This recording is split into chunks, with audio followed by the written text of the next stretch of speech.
क्रिया पूरी करने के तुरंत बाद मुझे अपनी सांस की नली में ठंडक महसूस हुई। हमारी इम्यूनिटी में भी सुधार होगा। सबसे महत्वपूर्ण लाभ यह है कि मानसिक तनाव कम हो जाता है।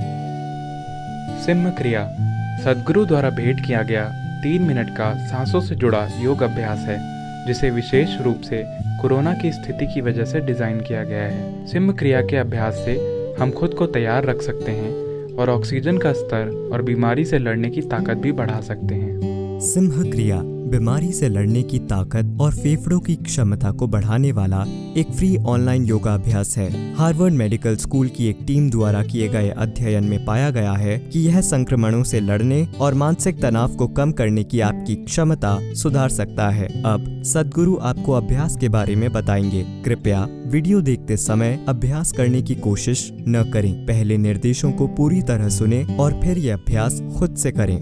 तो किया ये जा रहा है कि आपको पालथी लगाकर बैठना होगा।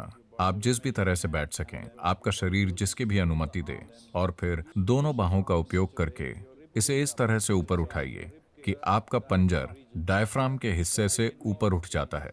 इसमें यह शामिल है कि आपको अपनी जीभ को पूरी तरह से बाहर स्ट्रेच करना है, अपने मुंह को पूरी तरह से खुला रखते हुए, और फिर जितनी ताकत के साथ हो सके सांस अंदर लें और बाहर छोड़ें, पेट को झटका दिए बिना, लेकिन ताकत के साथ अंदर लेना है और बाहर छोड़ना है। सांस अंदर भी और बाहर भी 21 बार। और जब ये हो जाए, आप अपनी जीभ को ऊपर की ओर घुमा लें।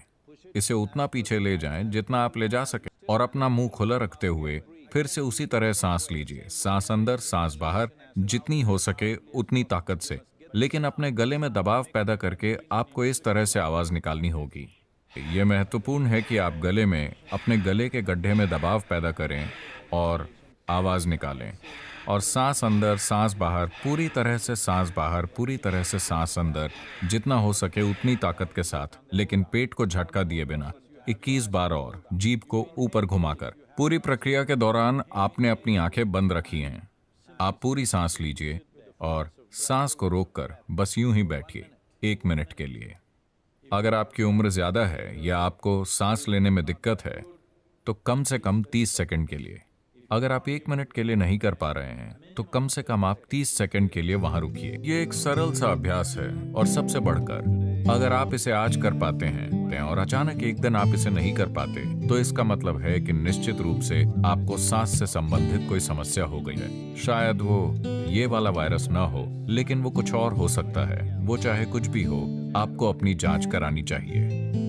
सिम्ह क्रिया खाना खाने के कम से कम 2.5 घंटे बाद की जानी चाहिए। 6 से 70 वर्ष के बीच की आयु का कोई भी व्यक्ति सिम्ह क्रिया कर सकता है।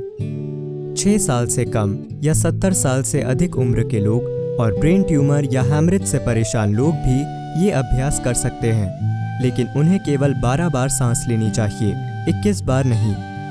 बाकी सभी को ठीक 21 बार सांस लेनी चाहिए। बीमारी से लड़ने की क्षमता बढ़ाने के लिए कई दूसरे अभ्यास ऑनलाइन सीखें।